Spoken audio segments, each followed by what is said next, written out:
20, March 21st, 2030. Today you are with Transition News Media. This is Jess Alvarez Perfrey, and I have the privilege of reporting on some unprecedented coming together of society. Ana Rosa Rizo Centino is out in the field. Ana Rosa, can you tell me what you're seeing? Yes, Regeneration Corps has gone national. The last oil well has been capped by union workers. Food sovereignty is in effect all over the country, and we have the youth that are leading the way. Wonderful. Thank you all for being here with us today. We wanted to open up with some music, with some play. My name is Jess Alvarez Perfrey.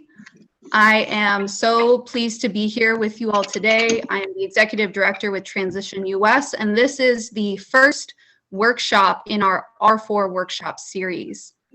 I am, again, so pleased to be with Transition US. I'm so pleased to be gathering in community with you all, and the intention here today is to be inspired and to also really connect as a community and move each other towards action. Ana Rosa, I'm going to send it over to you for a brief intro. Hi, everyone. My name is Ana Rosa Rizo Centino, ella, she, her pronouns. And I'm the vice chair of Transition US's board, and I'm also executive director of One Step a la Vez. And I'm really happy to be with you all today to share in this movement building space. Wonderful. And I'm going to go ahead and pull up a PowerPoint. And as folks have done, please feel free to introduce yourselves in the chat. Let us know where you're calling in from, acknowledgement of whatever territories that you're coming in from. I'm calling in from the Northern California coast on Central Como territory. And again, this program is the R4 workshop series hosted by the Regenerative Communities Design Lab, which is a project of the Regeneration Nation campaign, a 3-year project with the goal of catalyzing a network of regenerative communities actively sharing, co-creating the messages, models, and resources needed to reimagine and rebuild our world. So again, it's such a pleasure to be here with you all. I'm just really soaking in the immensity of all of the different stories and experiences that we have here in this room. Let me go ahead and pull up that PowerPoint so we can get a little bit more oriented.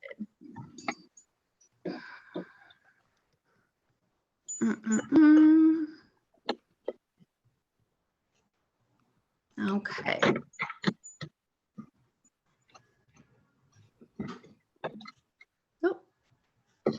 Slideshow. There we go. All right, folks. So as mentioned, this R4 workshop series is hosted by the Regenerative Communities Design Lab, with that R4 standing for resist, which will be today's focus, repair, reimagine, and regenerate. As we can see, we're calling in from all across the country. There may be some folks who are calling in internationally. We had such a tremendous outpouring of folks registering for this event. Again, I am so grateful to be with you all. And the intention behind this workshop series is to, again, honoring this time of the season for folks who are in the Northern Hemisphere, the springtime. This is the time to reconnect with those deep cycles of the earth, to honor our capacities for rebirth, renewal, transformation, and reimagination. So this workshop series is a way to kind of help us build a virtual community space. We'll be having lots of different offerings included within the workshop series. But the idea is all of us are building up towards a proposed week of action for fall 2022. And this would be kicking off on October 10th, which is Indigenous Peoples Day. And the idea being that, you know, if your community is already doing work that you would identify as being in that regenerative spirit, moving towards systems of equity, of healing, of repair, of transformation, well, we want you to celebrate it. We want you to come up with reasons to come together, to share, to dance, to dream, to resist when needed, which again is what we're going to be focusing on today. I also want to acknowledge that today is World Poetry Day. So in 1999, the UNESCO offered this up as an opportunity to come together around creative expression. So that's a theme that we're going to be holding today as well. Also acknowledging March being Women's History Month, particularly honoring Black women and femmes and their contributions to resistance and movement building work. We are also acknowledging that we are in the midst of complex and deeply challenging times, and we need each other now more than ever. Regeneration is what is driving all of this. This is the guiding spirit and force of coming together collectively. It's returning to the side of life. It's honoring that complexity. It's finding solutions through creativity. It's honoring our magic, our mystery, and the deep meaning of life. So I am deeply inspired by popular education, play-based education, and also if we're talking about what it means to build a truly regenerative world, well, we need to surround ourselves with those influences and inspirations that allow us to feel it, to be in it, and to imagine what's possible. So this is a bit of a throwback, but this is definitely something that I find extremely inspiring. It really is a humbling way of perceiving our moment in time, in space, on this tiny planet, the pale blue dot that sustains us all. So I have a link to Carl Sagan's pale blue dot here. I'm going to go ahead and play the video if you like. You can go ahead and pull that up on YouTube for yourself, but we're asking that we all kind of engage with this and really sit with the messaging. Let me go ahead and pull that up.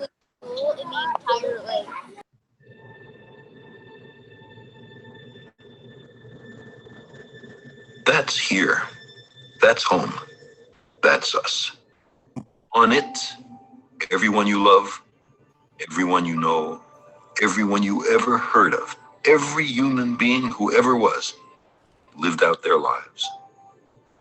The aggregate of our joy and suffering, thousands of confident religions, ideologies, and economic doctrines, every hunter and forager, every hero and coward, every creator and destroyer of civilization, every king and peasant, every young couple in love, every mother and father, hopeful child, inventor and explorer, every teacher of morals, every corrupt politician, every superstar, every supreme leader, every saint and sinner in the history of our species lived there on a mote of dust, suspended in a sunbeam. The Earth is a very small stage in a vast cosmic arena. Think of the rivers of blood spilled by all those generals and emperors, so that in glory and triumph they could become the momentary masters of a fraction of a dot. Think of the endless cruelties visited by the inhabitants of one corner of this pixel on the scarcely distinguishable inhabitants of some other corner. How frequent their misunderstandings, how eager they are to kill one another, how fervent their hatreds. Our posturings, our imagined self-importance, the delusion that we have some privileged position in the universe are challenged by this point of pale light. Our planet is a lonely speck in the great enveloping cosmic dark. In our obscurity, in all this vastness, there is no hint that help will come from elsewhere to save us from ourselves.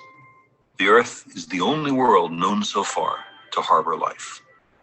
There is nowhere else, at least in the near future, to which our species could migrate. Visit? Yes. Settle? Not yet.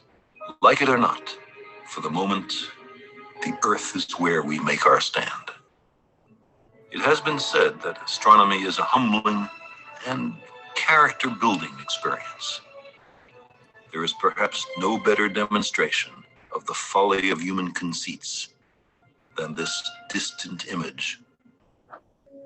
To me, it underscores our responsibility to deal more kindly with one another and to preserve and cherish the pale blue dot, the only home we've ever known.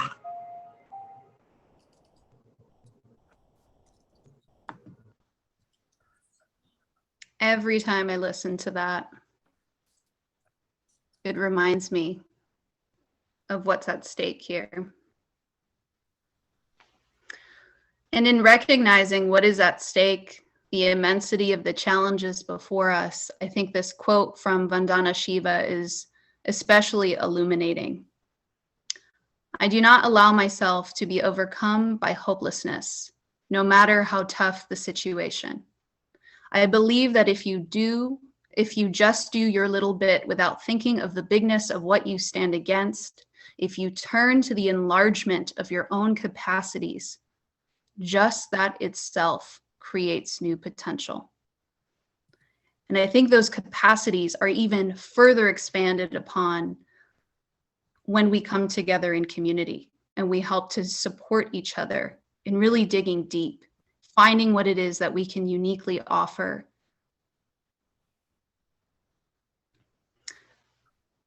Also wanting to acknowledge Thich Nhat Hanh, who may have been a source of inspiration, of guidance in many folks' spiritual practice and daily life, who has passed very recently. But this quote, which Dawn, if you're on the call, this is in Dawn's email signature, and I think it is one of the most beautiful ideas, that the Buddha would come back not as a person, but as a community. Mindful living, compassion, kindness. These are the things that are important to the survival of the earth, to our humanity. I have here kind of a hall of fame of folks that deeply inspire me. I have included a lot of these folks, and believe me, it was really hard because I could make an infinite number of these slides with just people whose words, whose ideas, whose creativity I draw from as like a wellspring of support. So I have on here some notables, Buckminster Fuller. We have Franz Fanon, Joanna Macy, who was a featured guest at our Regenerative Community Summit last year, Angela Davis, Adrienne Marie Brown, who I can't say enough about their work, Carl Sagan, who helped us to get started, Audre Lorde, Bell Hooks, Octavia Butler, Sylvia Wynter, Stacey Abrams. I don't know if folks were able to catch one of the newest episodes of the newest Star Trek franchise, where Stacey Abrams is featured as the president of the United Federation of Earth. That's the future I want. I want to see that happen. This next slide, we have some other notables. We have so much inspiration, so much guidance to draw from folks who are here with us now on this plane and those who have gone on to other realms. What we do in practice is what matters. Turning that inspiration into fuel that can help us to build the worlds that we know we all deserve. Those worlds that are aching to be born. I have here a slide highlighting some notables from our summit that was mentioned: Joanna Macy, Gopal Dayaneni of Movement Generation, John Liu of Ecosystem Restoration Camps. Endless sources of inspiration, guidance. There's tools, there's resources aplenty. And what's really important in this equation is you. It's each one of us. If you take a look around, I'm only able to see my slides, but if you're able to acknowledge the other folks who are on this call with you today, we are all coming in from different places, from different experiences, holding different wounds, different gifts. Such a tremendous wealth is represented when we take a look at community. And this quote from Adrienne Marie Brown is really beautiful. again, and I will read it because I think it's that important. Do you already know that your existence, who and how you are, is in and of itself a contribution to the people and place around you? Not after or because you do some particular thing, but simply the miracle of your life, and that the people around you and the places have contributions as well. Do you understand that your quality of life and your survival are tied to how authentic and generous the connections are between you and the people and place you live with and in? So really rooting ourselves in that place-based, participatory, anticipatory design and reimaginative capacity. You are here, you are now, and that is really important. And again, I can't thank you all for being with us in this shared experience and this collective learning journey. Transition offers a really powerful framework where we are meant to engage the head, the heart, and the hands. And that obviously is signifying that this is holistic work. This is mental, this is emotional, this is spiritual, this is physical. And in terms of resistance, putting your bodies on the line, standing up and saying no in the spirit of civil disobedience. These are all needed to do this work well. And also, again, reminding ourselves that our bodies are really important places to be in alignment with. So checking in with this source of our first knowing, our deep wisdom that carries the experiences of our ancestors, that evolutionary tree that roots us in relationship to the greater web of life. You contain multitudes. We are all unique, and we bring unique gifts to this work and to this world. Again, taking a look around the room, acknowledging the fact that you aren't the only one on this call here today. We can find the power of we. And on that note, again, one of the elements that is going to be guiding us through this theme of resistance being water. So that opening slide of resist, you saw that kind of tidal wave energy. Some of the really cool properties of water I wanted to pull out that I felt related to organizing work in general.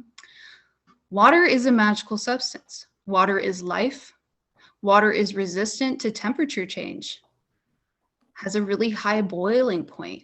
And I think about that in context of communities that are coming together in resistance to the belief that we can just succumb to climate change. We can just allow ourselves to continue on with the status quo and allow temperatures to rise with great cost to our communities, to the earth. Nuh-uh. Water is strong because it's able to form many bonds. It likes to stick together. Water is also a really good solvent. It's good at dissolving things, reconfiguring them into base elements that could be turned into new stuff. Water also exhibits some different state changes. So as a solid, water comes closer together. It's really organized in its structure, and it can float on top of liquid water. So anyway, just some things to marinate on there.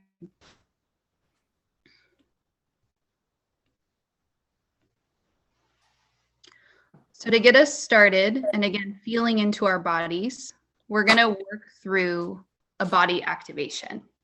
And this will take us, maybe 10 minutes. And during this time, you are more than welcome to follow the guided practice that I'm going to be offering up. You are also able to move through your own intuitive flow. That is the point of this exercise, is to really connect with your power center, your deep awareness, and really feel that energy flow. Feel those places where it doesn't flow as easily, where we can honor resistance as a teacher, maybe showing us where the healing needs to happen. And I know for many of us who do a lot of sitting, our backs, we carry a lot spiritually and emotionally there.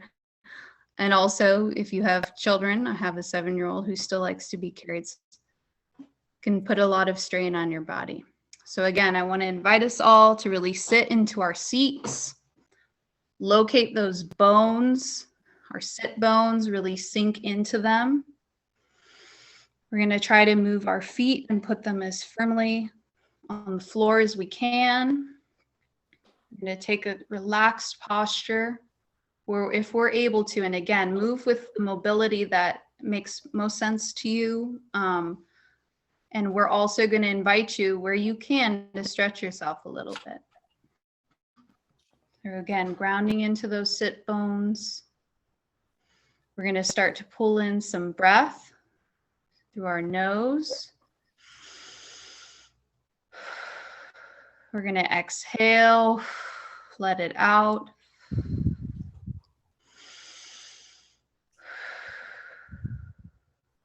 And we're going to start to tap on the tops of our legs if we're able to. You can tap. And while you tap, you want to breathe in and out. And the next time you tap down, stretch through the soles of your feet and see if you can make that connection. Tap down, breathe in and stretch through the soles of your feet. Go at your own pace. The point is to make these connections and to see how much of that energy flow can you connect with. So do it again. Stretch through the balls of your feet, the centers, the soles. And then you're going to breathe in again. Stretch through those soles of the feet. And then reach your arms as much as you can. It doesn't have to be super high above your head if that's not possible for you right now. Whatever is most comfortable. We're going to breathe in. Push through the soles of our feet and out through the tops of our hands. Press.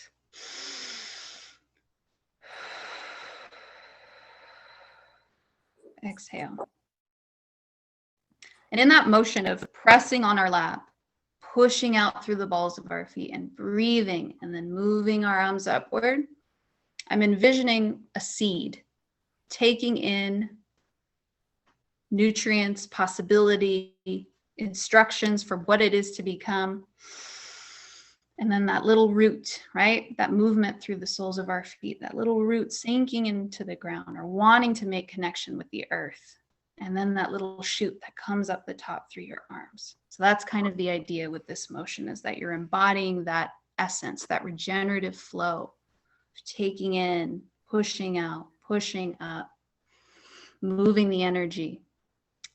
So folks can move through a little bit more stretching. I advise working with the neck a little bit if you can.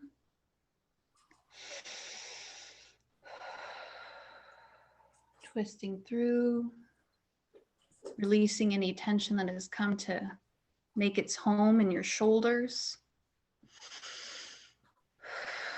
Pushing it out through your fingertips, starting to work some of that energy. And that energy center for us is right here near the belly, that solar plexus, and thinking of it as this bright, powerful sun. Really drawing strength from that place. We can return to that tapping motion if we'd like, where we push on the lap, push out through our feet. Breathe in, breathe out, maybe stretch out through our arms again. Really honoring that regenerative motion, that desire to shoot roots into the ground, shoot up to the sky, to reach the sun. Really breathing in, sinking into our bodies. And if folks want to share in the chat, how are you feeling? You can take another minute or two if you need to kind of work through some stuck places.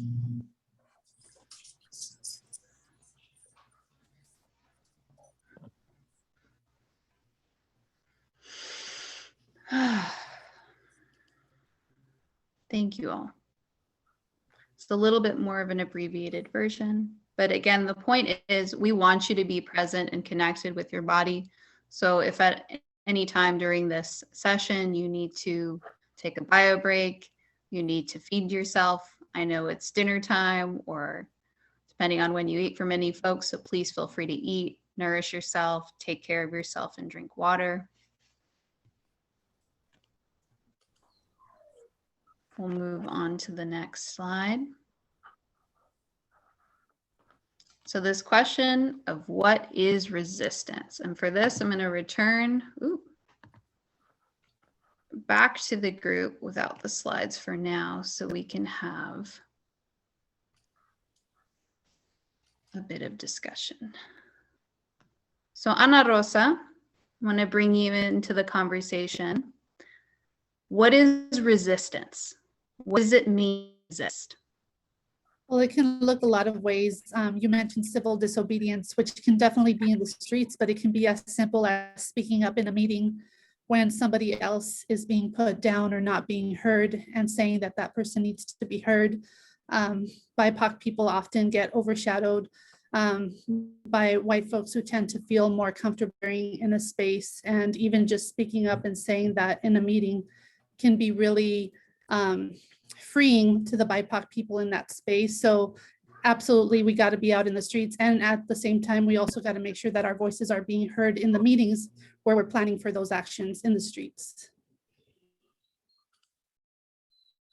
Exactly. And I want to acknowledge a really beautiful piece written by Marissa Momartz, our network organizer, about why resistance is important in our movement work. So for many folks who have come to the transition movement, we're attracted to a solutions-oriented approach, right? We want to build what we need. And so many folks have seen, have thought of protest or resistance as something that maybe they're not as attracted to, but it is an essential ingredient. Resistance, for me, means stopping the harm. It means acknowledging where we need to speak up, like you said, Ana Rosa. And we are feeling that responsibility that comes through being in relationship. And that's essentially what we're reclaiming. That's also part of the resistance of saying no to systems that fragment us, no to systems that extract, no to systems that deem some more worthy of humanity than others. And again, that may require putting your body on the line. And I'm thinking of blockades where folks are defending forests. There's some really beautiful resistance work happening up here in Mendocino County, led by the Pomo community, to have the Jackson State Demonstration Forest be co-managed by Indigenous land keepers and wisdom keepers, and to stop harmful clear cutting of the forest. So again, resistance is something that cannot be avoided. Resistance can also look like many different things. So I'm going to return back to our slides. I can give you some imagery here.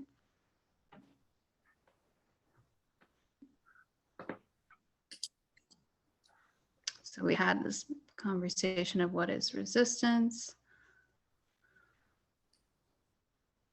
And I really like these beautiful quotes by our beloved ancestor Bell Hooks, who also recently passed on. True resistance begins with people confronting pain and wanting to do something to change it. And then this other quote really speaks to what we're trying to build here today. One of the most vital ways we sustain ourselves is by building communities of resistance, places where we know we are not alone. And that's really important. And here's some imagery of what many of us would associate with resistance, protest, mass collective actions. You can see snapshots from the Civil Rights Movement to the Women's March, to the George Floyd Rebellion, climate strikes, International Women's Day.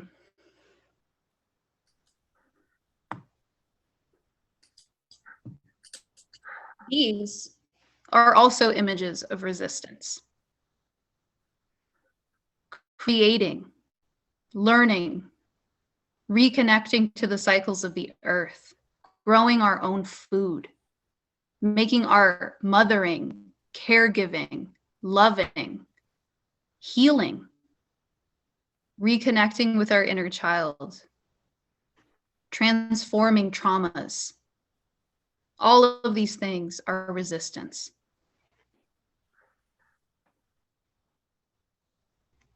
And I also want to give acknowledgement to the existing work that we are so lucky to draw inspiration and guidance from.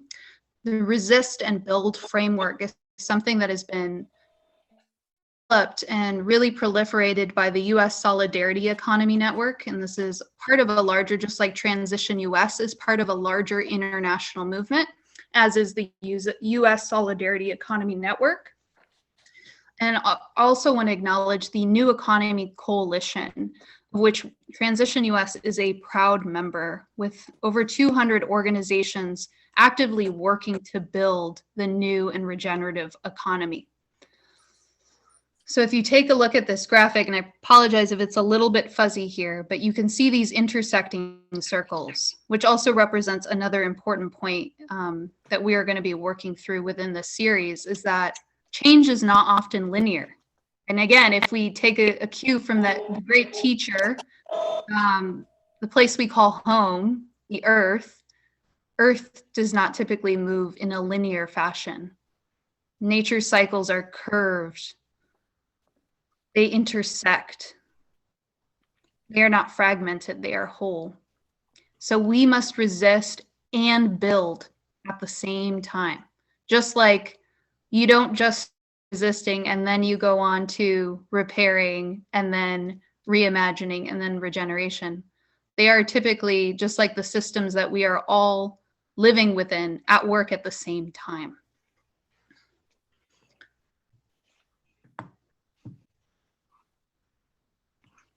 Okay, so we have another activity. This one is going to ask you to sit with some paper, if you have that handy, and a pencil or writing utensil. If you are called to write on a Google Doc for yourself, that is totally fine. I will just cite studies that show that handwriting allows for greater recall and memory and connection to learning. So if you're able to do it the analog, the old-fashioned way, please do. So we're going to take about 10 minutes to journal. So this could be a reflection on things that have already been shared in this presentation, in this space together. These could be your own kind of insights and reflections that are coming up. And then we also have 2 questions here if you would like some more structured guidance on how to approach this writing opportunity. So the 2 questions with some sub-questions for you to consider. What is an example of resistance from your own experience? Have you ever participated in or witnessed examples of resistance? How did they make you feel? And then the next question, what are harms or injustices in your community? And thinking of community as process, as nested wholes,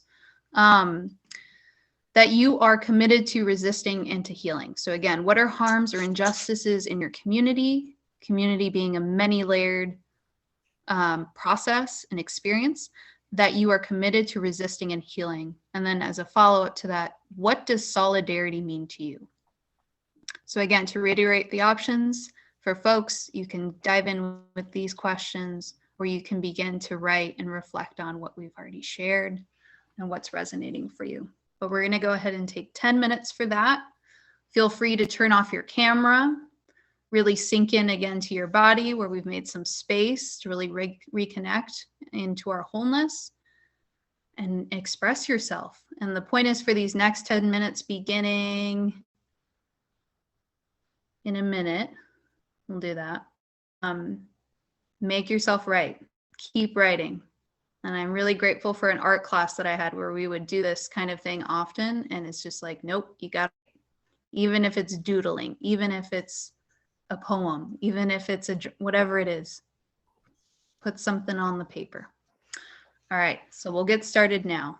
5:39 Pacific, 10 minutes.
And take this last minute to begin jotting down those last thoughts.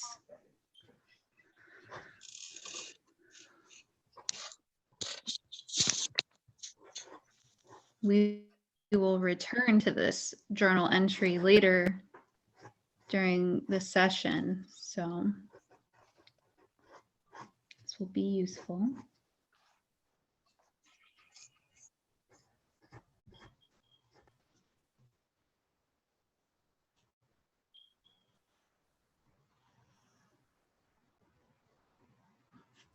How did that feel for folks? 10 minutes is a lot longer when you're forced to kind of sit and like write, right? You're like, oh my gosh, 10 minutes has never lasted so long. But I really enjoy this. And the point with these journaling practices is that as we're talking about resistance, we also want to talk about flow, right? Again, drawing inspiration from water. Water can carry resistance. And it can flow, right? So we want to find those flow states as much as we possibly can. And free writing, reflection, and reflexive practice is absolutely critical in this work. I'm always amazed when I push myself to sit kind of in silence and really be with my thoughts, what insights come through. So again, this is a plug for reflective practice. Let's see. Okay, I'm going to do a quick sound check. Is my sound a bit choppy for folks? Your sound is good to me. Okay. Awesome. And yes, I love this point. Thanks, Jess. Another Jess. Seemingly small actions have ripples, sometimes waves. Yes, absolutely. How are you feeling, Ana Rosa? Good. That free write was really good for me. Awesome. All right. Back to the PowerPoint.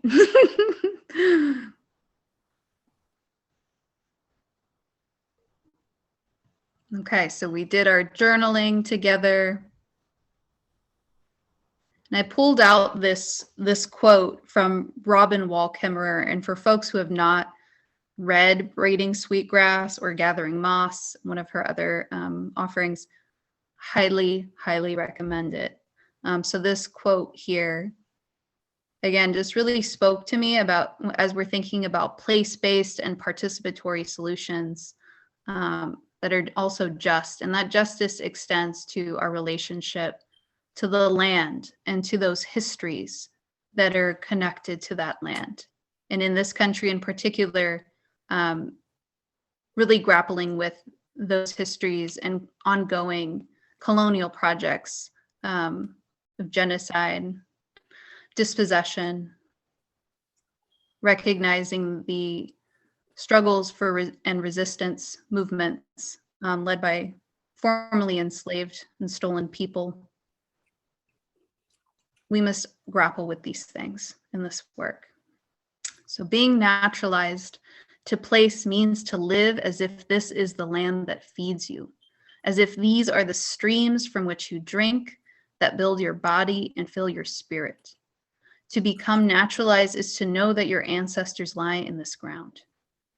Here, you will give your gifts and meet your responsibilities.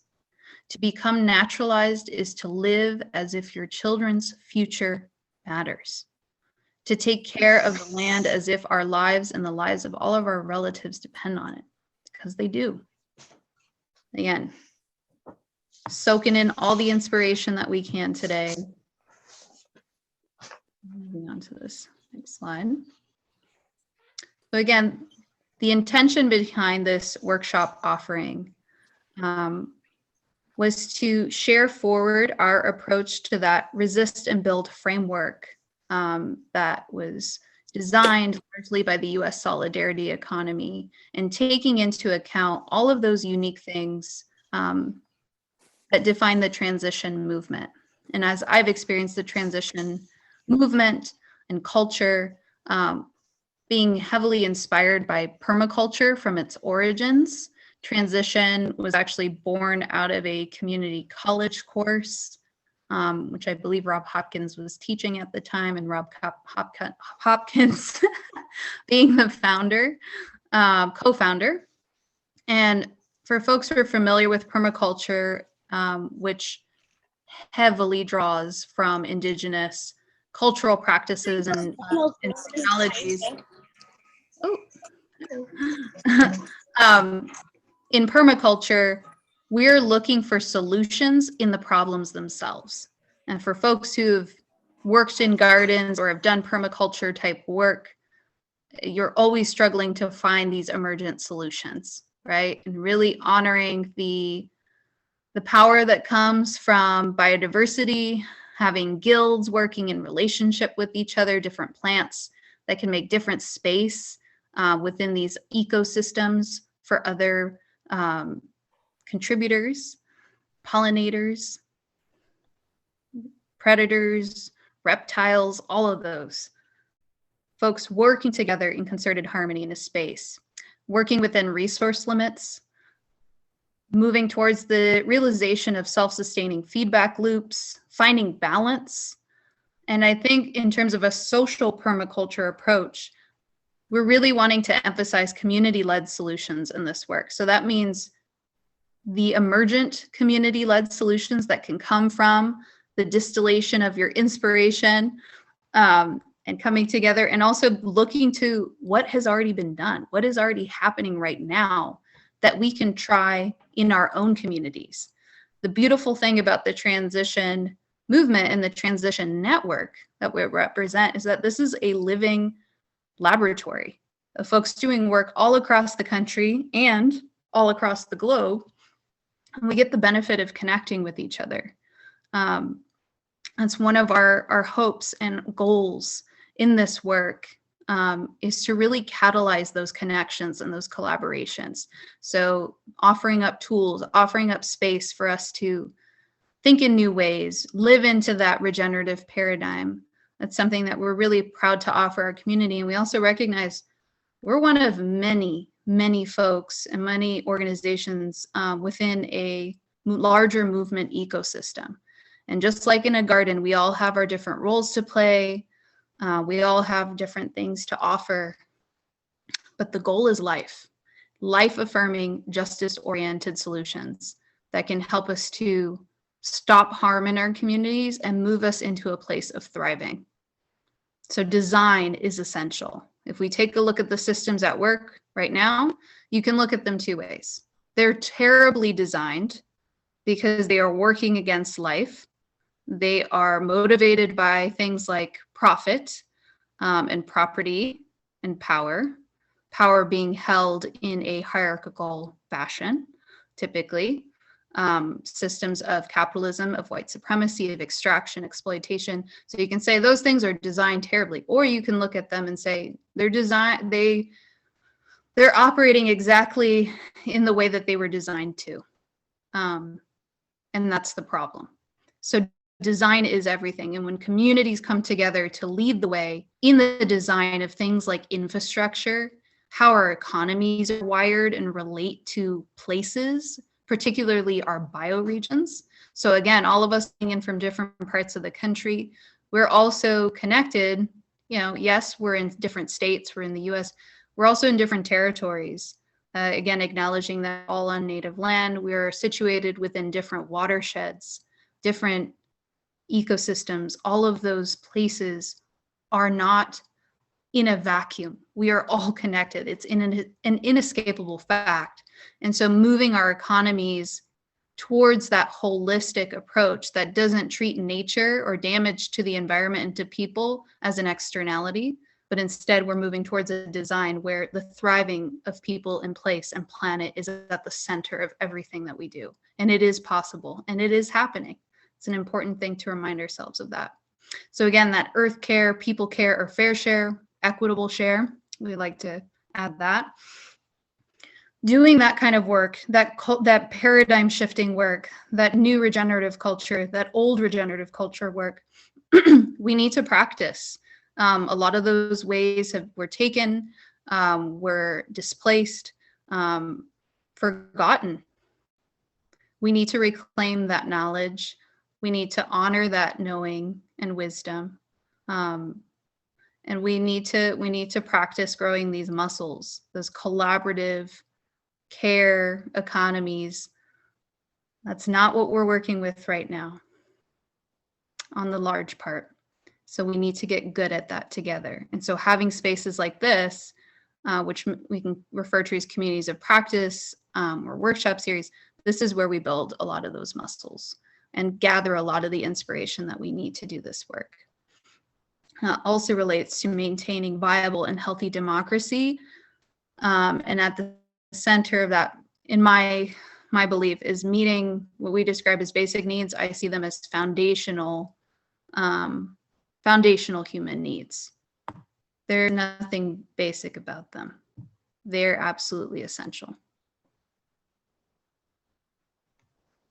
So I'm going to hand this one over to you, Ana Rosa, with this slide. What does it mean to organize and to be an organizer? And Ana Rosa, just for you, so you all know, is one of the most amazing organizers that I have ever met. I'm not going to embarrass her by reading off her list of accomplishments, but I think you organize in such a beautiful way, Ana Rosa. And if you were to describe, like, what are you truly channeling when you're in the place of an organizer, what would you describe it as? Well, as the title says, that resistance is beautiful and resistance is strategic. And the reason why I love it is because it sees every person as a source of strength. And I think working class people do not talked to as intelligent human beings who know the most about their communities and how they can be changed for the better. So when you map, you find out our what, where, why, and for whom. So, you know, in the house meeting model that we've used here in the Central Coast to develop a grassroots Green New Deal, we talk to every person about their vision for what a grassroots Green New Deal could look like. What are the issues impacting them in their community? Because they're the experts on their community and how they can be changed to be regenerative spaces that will help the future generations. And when we talk about organizing with Indigenous peoples, and I consider myself an Indigenous person, you don't think about just what's good in the now, you think about what's good 7 generations forward from now. And so through organizing, you find out these solutions from people and what that could look like for great grandkids and beyond. So within that, you know, we hear solutions like just transition, environmental justice, racial justice, climate justice, economic justice, human rights and responsibilities, stopping the harm, saying no, and releasing, making space for reimagination. Oppressive and extractive systems will keep us broken, fragmented, disorganized, vulnerable, and make us feel disposable. When we divest from these broken systems, we can create cultural space to build the new. So when we initiate a project to organize a group, we remember the fact that we are creating sacred space together. So as an organizer, I never ever see myself as above the person that I'm speaking to. It's a shared space where we're co-creating, where we're developing solutions together. And I'm letting that person know and reminding them that they have the power to create those changes within their communities. Because we know that energy is precious, both literally and figuratively. It's flowing in our community.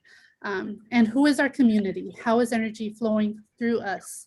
And this is really empowering because, again, like we just don't get this opportunity we don't hear about organizing too much in a K through 12 education. So when we get to do this through Transition US and different organizing spaces, we uplift each other in ways that we wouldn't be in, you know, when we go through our normal day-to-day life through capitalism and the legacy of colonization that has left us feeling vulnerable. And we're not vulnerable, we're very powerful. We can change our future together through organizing.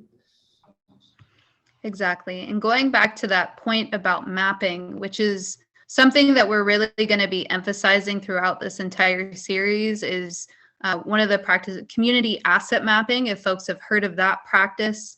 Also doing some personal asset mapping, and asset is a word that can mean gifts, it can mean histories, it can mean trauma, it can mean many different things. It can mean organizations that are part of this larger ecosystem that you are a part of.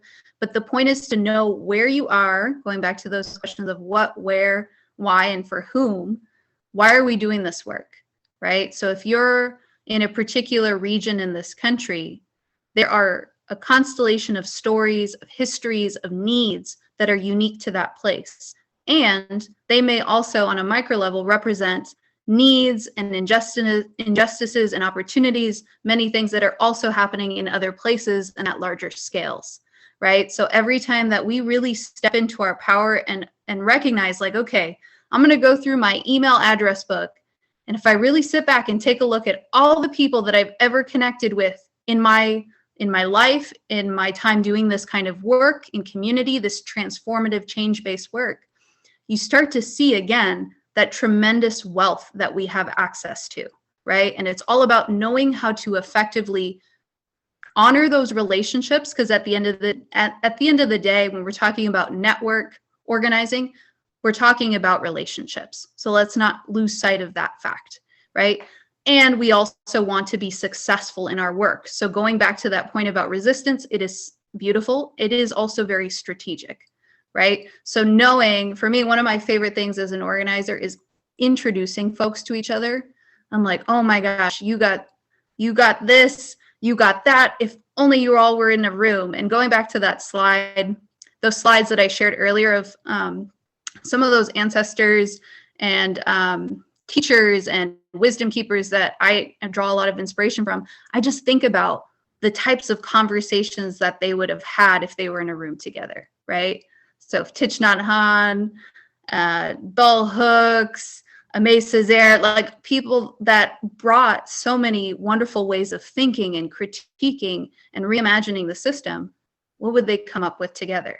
Now, the point is to not see yourself as separate from that story and in fact say, what do I have to bring to the table? How do I make a table that's large enough to accommodate the power of community and really filling that space? Yeah, Ana Rosa, go ahead. And when you're setting that table, reminding yourself that there's a lot of things to take into consideration, and this takes a lot of time to really work through. So I can't go through it all at this point, but language justice. So is everyone that is coming to the table, do they all speak the same language? If not, then we need some translators, right? If folks have disabilities, those disabilities need to be, catered to, and make sure everyone feels welcome. What I've heard about organizing in different spaces is that it's like an extreme form of hospitality, where, if you're inviting people somewhere, you got to make sure that everyone feels at home and welcome.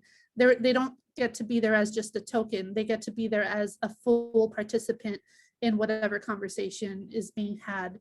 And realizing that sometimes other people are going to set the table, and that's good. And we need to welcome that. And, when we got to be there in solidarity with other folks, we should show up.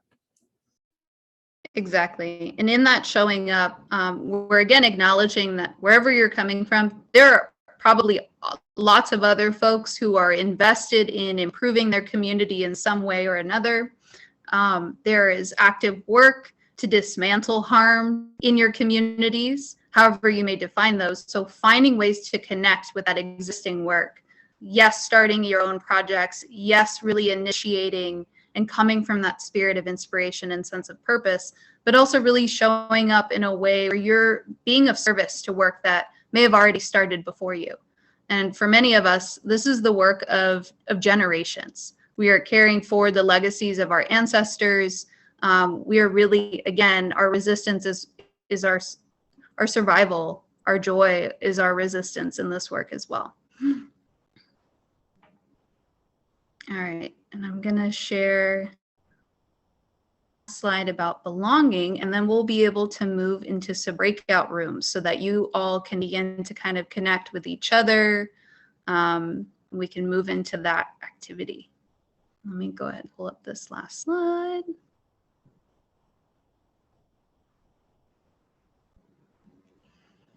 And I saw your note, Rua. Present mode. So belonging. Again, like Ana Rosa said, making sure that folks feel like they are being acknowledged and honored and respected when we're creating these collaborative community spaces is so important. And many of us belong to many different kinds of communities, right? That could be the town, our hometown. That could be ethnic groups and cultural groups, age groups, many different ways that we can define communities. But I like to remind myself that community, again, is a practice. It is also a process of relationship. It is not a thing that you can put into a box.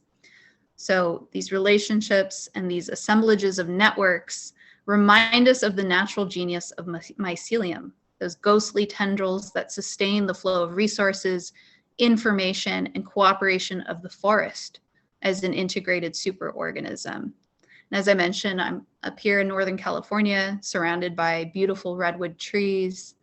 And I also really want to plug the book, Finding the Mother Tree. It's a really inspiring read and reminds us again that we're all absolutely connected in this work. And the project that you take on in your community that creates that shared sense of belonging, that purpose, is guided by clear values, moving us towards these more just and regenerative worlds, that does have a ripple effect, as other folks have named. It means something. It really, I mean, I can't emphasize, I'm sure a lot of us spend time with the news, and we can move into those states of overwhelm. Like, how am I supposed to resist all of the harm, all of the bad things that are happening in the world?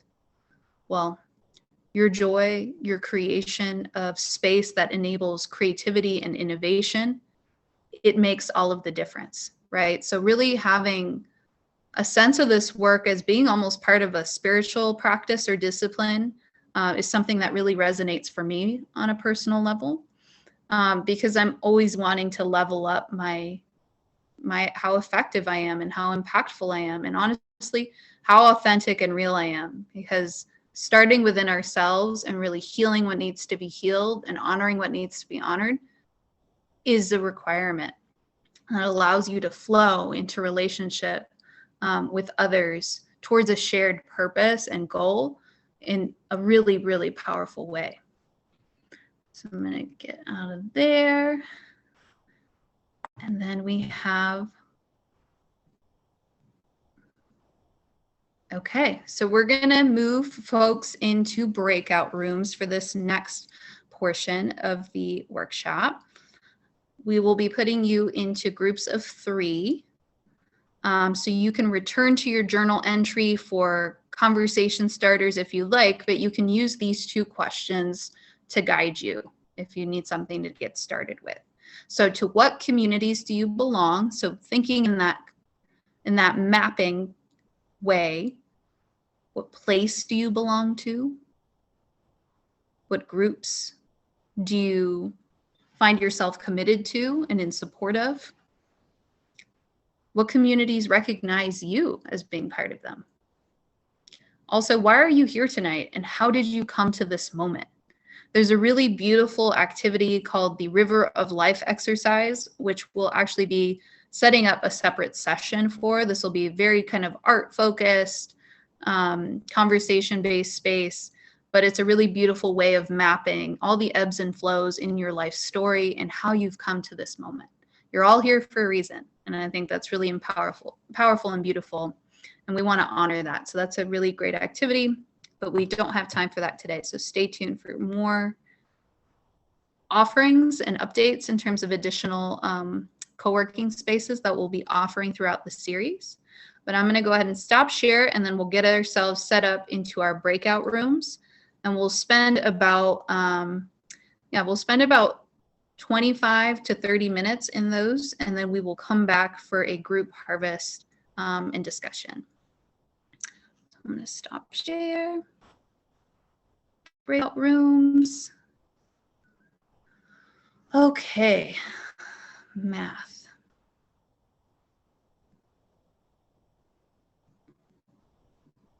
Okay, looks like we can set up 14. All right, make these rooms.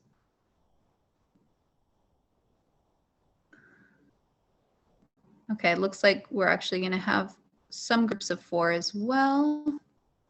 You're going to see your invitation to join a room.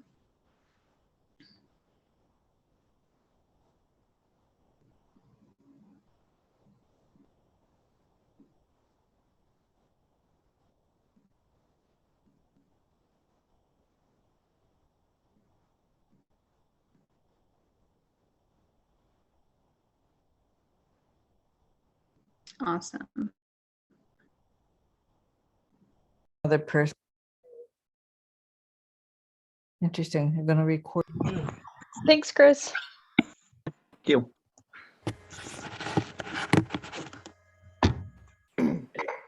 Love that. Hearing some conversations wrap up. Yeah. Never enough time in the breakout rooms. Yeah. Welcome back. Thank you all for making it this far. Again, this is your Monday night. You're here. Really just grateful for you all. Like this is what makes me so proud to be part of humanity, is just like there are folks like this out there. So thank you, thank you, thank you. And yes, laughter is great. So yeah, I want to shift gears a little bit. We're going to change pace. We're going to open up some space for conversation and discussion. If we have some time, there's a closing activity I would like for us to do. Going back to the fact that today is World Poetry Day, a really fun exercise that I've been a part of is where each of us offers either a word or a phrase, and we popcorn it to another person. And with that, we create a collective statement of our experience. What did this mean to us today? What are we carrying forward? Whatever it needs to be, it'll reveal itself. But that's something I want to make space for. But right now, anything coming out of the breakout rooms that folks want to surface and share with the larger group, please feel free to just chime in.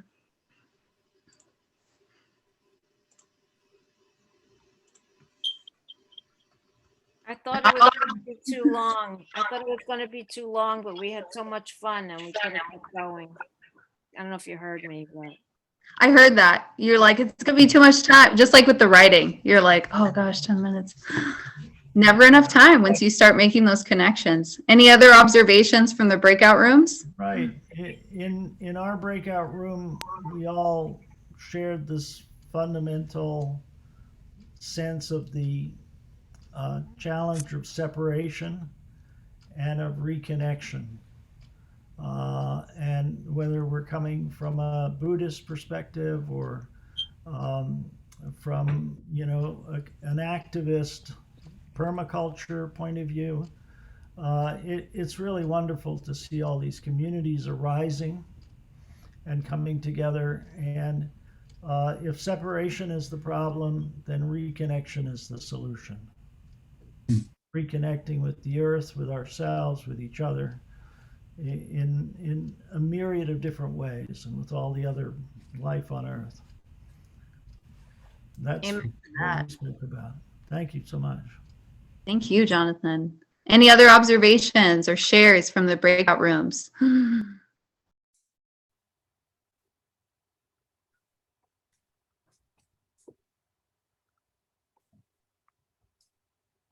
It's hard to know what to share. We all shared similar feelings of just the awesomeness of the task that working against or working to outwit capitalism that always seems to be at the bottom of every obstacle you come across. And so that was enormous. We had a very nice connection, and I don't want it to seem too dark because it always feels dark when you start thinking about it. But yeah, I could have sat with those three people for another hour, and I think you just start getting, it just starts getting thick like gravy, and then your time's up. But it was I really enjoyed it, and I hope they did too. I was just impressed at how quickly we got into relationship and connection. It was really amazing. It doesn't usually happen with three strangers who just get thrown together. Doing this is weird. You're like being put into a virtual room to hang out and connect on a human level. Y'all are doing it. Any other reflections, insights? There was, again, a really beautiful offering in the chat on solidarity. If I can locate it, I'd like to read. Maybe I lost it. Go ahead, folks. Any other folks can just chime in. And others have their hands up, so maybe they can go. Okay, go ahead. I would like to say something. I'm from Florida, and we're hoping we are trying to launch a rights of nature constitutional amendment in Florida. We're not going to mention the word rights of nature, unfortunately, because it's very hostile in Florida legislation. Right. And so we're calling it the right to clean water. And we're hoping to create a movement, a nature rights of nature movement, but we're being very cautious at this time. And we hope it starts in Florida and spreads everywhere. So that's what we're working on. Wow. I've heard about you good people in Florida. Keep up the good work. I know all about you. Our group was really wonderful. I have to say that Becky Elder, she spoke a little earlier. She's the one who's like, hey, remember this meeting tonight? So I'm so glad I came because she's really she's just like the elder for our community. And she's been talking about it for a long time. And our group was talking about just the good things that are going around the world and the country. And I'm so glad that Becky brought me here and that the women I had breakout time with were just so sweet and just doing some amazing things. So I'm just so glad to be here. Beautiful. And if you have your hand raised, I'm not able to see it, please feel free to just, again, chime in. Hey there, Gabriel noticed thinks he's the only kid in the space and he would like to say something. Yeah. So, it's really nice of trees. So why don't you at the lake take a bucket and fill up the water in there and then take more and give it to everyone else so that way they can fill up watering cans or like spray balls and yeah. I think that was the metaphor for organizing, going on the water metaphor. Thanks. Yes, some revolutionary mothering happening over there. My little one is off with his dad. He's like, Mom, what are you doing tonight? I'm like, I'm going to be hanging out. He's like, okay, I'm going to go with Dad. So any other thoughts, folks? And then we can try out with our last few minutes, creating a collective kind of poetic offering to close us out, so that we can dream into being these beautiful worlds that we're imagining together. Any other reflections though before we shift gears? I think the one that I had that was reinforced by the woman who was speaking from Florida is the difficulty and the finesse needed to get from where we are to a place we want to be, while acknowledging that it's not just us, be that us, me, or the group of us, or the group in Florida, or the state of Florida. We're trying to influence such large groups of people, and we're trying to do it without the colonial approach, which is forcing them to do it. So we actually need buy-in from tens, hundreds, thousands, millions of people. And that's not easy. So I'm just excited about how we get to the place of finding massive collective buy-in. Yes. Everything you named is so valid. This is not easy work. So really tapping into our creativity, that strategic thinking. Like I loved what, forgetting your name, woman from Florida, you were mentioning your work around the rights of nature and how you're like framing it as a clean water. Mm-hmm. That's smart. That's very wise. That's Liz Lindsay. Liz Lindsay, thank you for that, for what you're doing. That work is so necessary and there is so much potential tied into land reform and really recognizing and integrating the land as a stakeholder, as a partner in relationship that we're working with, as opposed to a commodity. That's a paradigm shift. Yeah, I just want to add that as difficult as it is, it can also be really fun, because part of why I love organizing is that it's fun. And we're building our human community as we do it. Want to say it's beginning to feel like a more expansive mycelium.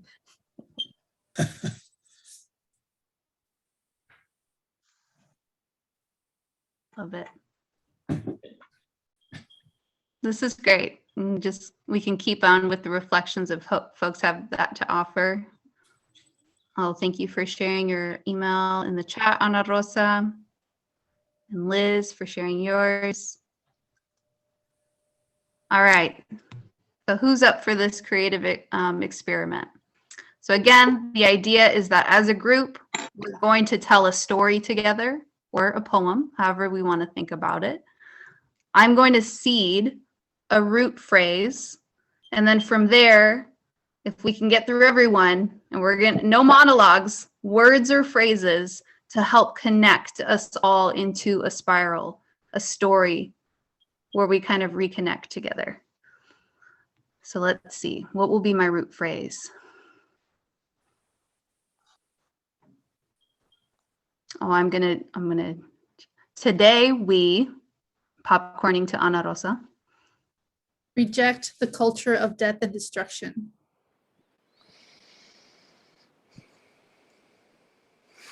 And now popcorn to Karen. Karen? Yes. Oh, boy.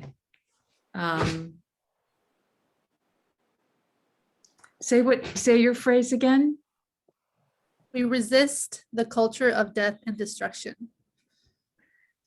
And build a culture of sharing. Filled with love to our community and our beautiful planet. Popcorn Gail. We resist the limitations put upon us.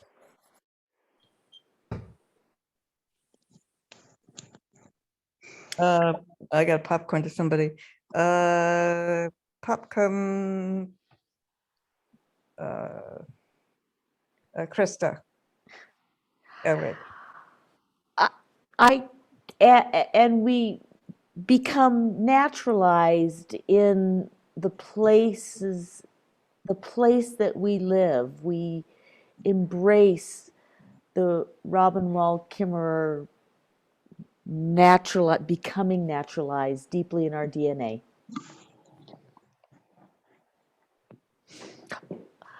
How about Olivia Cruz? So I'll pass it to Sandy Turner.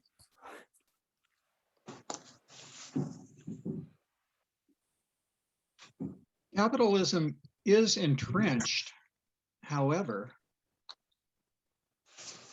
and take it away, Alex Ubia.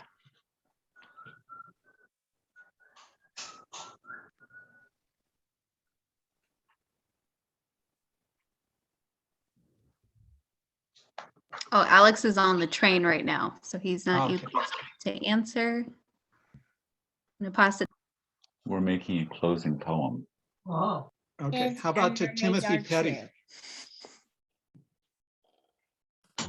The earth is over bountiful.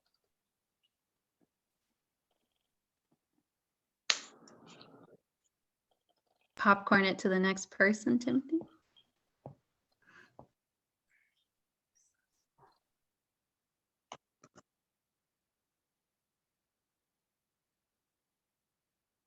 All right. Sorry, Lisa Sanhusen. And we notice our own resistance too. And I'm gonna, let's see who hasn't spoken yet. Can you raise your hand who hasn't spoken yet? So I can have an idea who to call on. Edwin.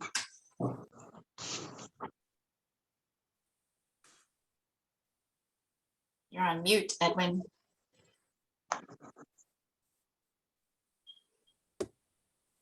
Say again what your popcorn And we was. notice our resistance to. Resistance to some of the evil in the world by sharing what is good. So I'll popcorn to Martha. And we realize that connection is life. And I will popcorn to Charmaine. We offer ensoulment. And I popcorn to Bonnie. I'm sorry, I didn't see. We offer what was that? Ensoulment. Ensoulment. Mm-hmm.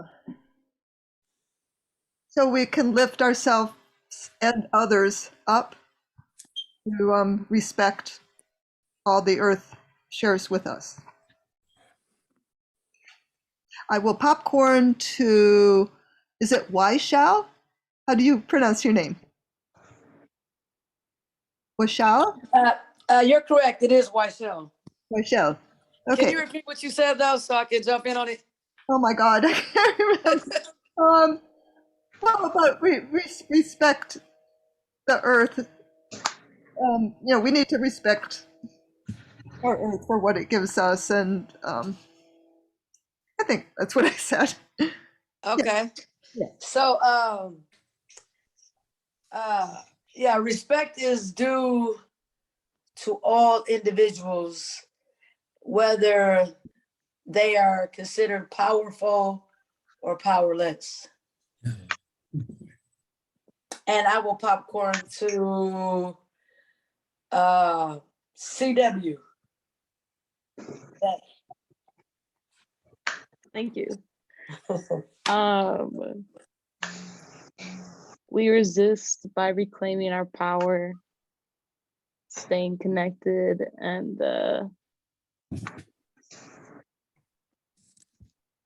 reimagining the inner workings of our dreams. And I'm gonna popcorn to Dawn.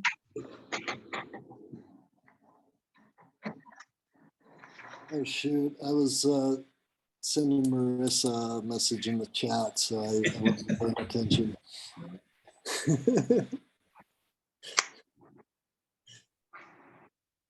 Can you popcorn it to somebody else? Sorry. I'll pop John. John for him. Oh, okay, that's John. Out of our many voices, we weave a strong and vibrant tapestry. Popcorn to Becky Elder.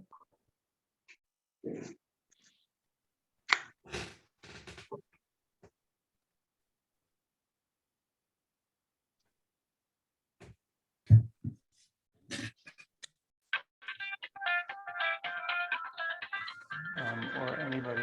I have to take a call right now. Let's see. Becky, are you with us? Is that who you called, John? Okay. I'm sorry, I was on mute. No worries. Technology is not my strong point. So we will come to understand that our real purpose here is to be witness. And I will popcorn to Chris Young if he has had a chance. And through acceptance, we find change. Oh, that's nice.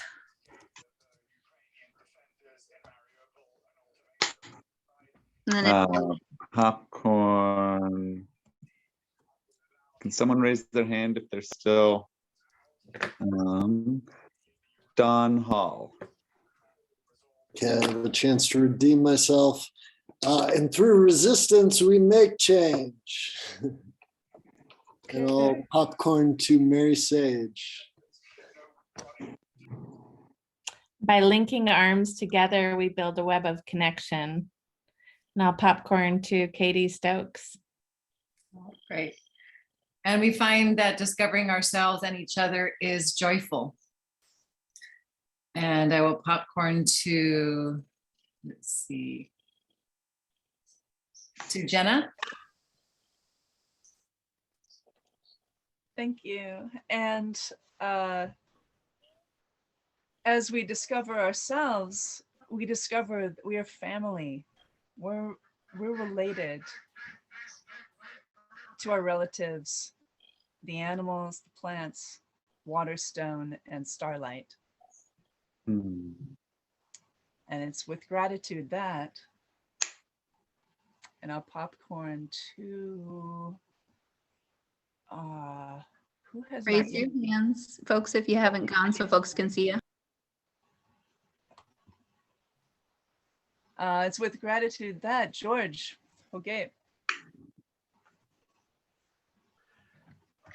That we resist being occupied by the insanity of this society.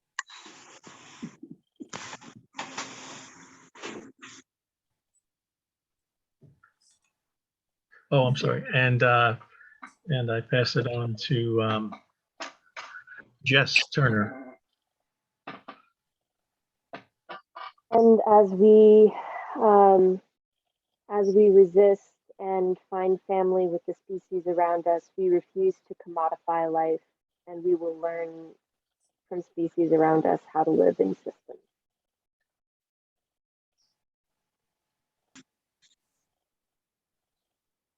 Beautiful.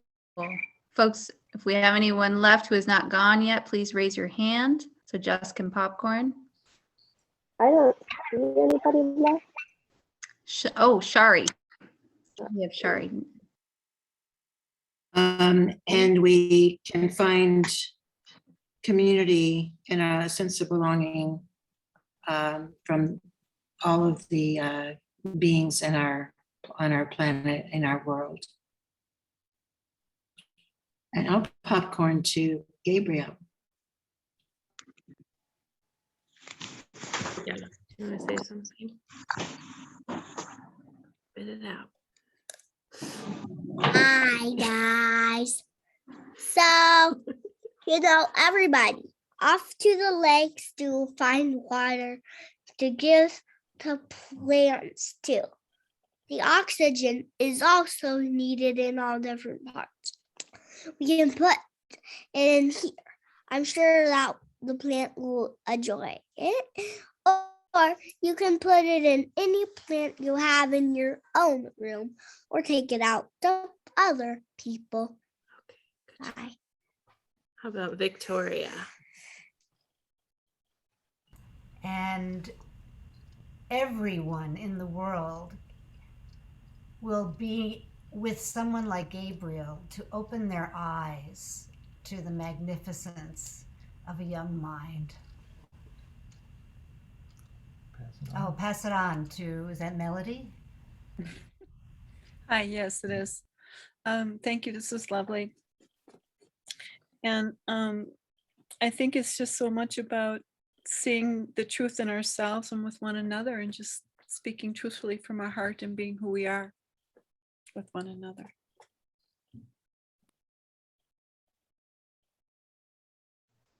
Beautiful. Anyone left who has not yet shared that would like to add to this collective weaving we're creating together? And this is being recorded, so we're hopefully going to write it up in some way. Let's see. Aya, have you gone yet? I just noticed you there. I see an Allie Richardson with her hand up. Okay, Allie, go ahead. Right, I'll go ahead. Thank you. I'd just like to add that we're all Earth stewards, and we should all continue to be studious. We owe that to where we live, and we should continue to connect to nature. That's biophilia, and connect to all those around us. Becky brought me here too, and that was just a way of connecting, and now here I am with all of you. So just to share that knowledge with everyone and continue to do so. Beautiful. Any other folks? Jonathan, did you want to contribute? I know Victoria shared. Oh, that was delightful. I really appreciate the gathering, the spirit, and the vision that you bring to this. So thank you all. Yes. Thank you, everyone. And just a closing thought. Again, if there's anyone who hasn't been able to contribute, please jump in, but I want to wrap us up.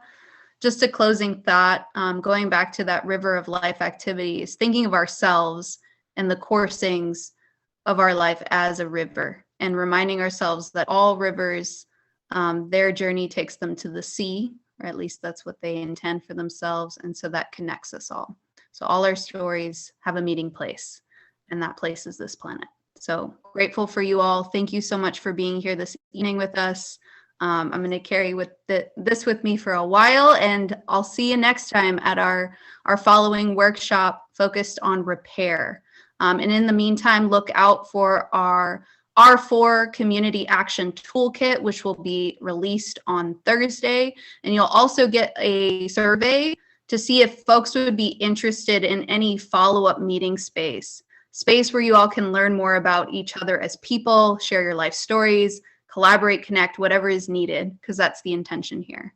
But thank you all so much. And thank you, Ana Rosa, for holding this space with me tonight, for Elvia, for helping with the tech, just everyone. Much love. Thank you. Thank you.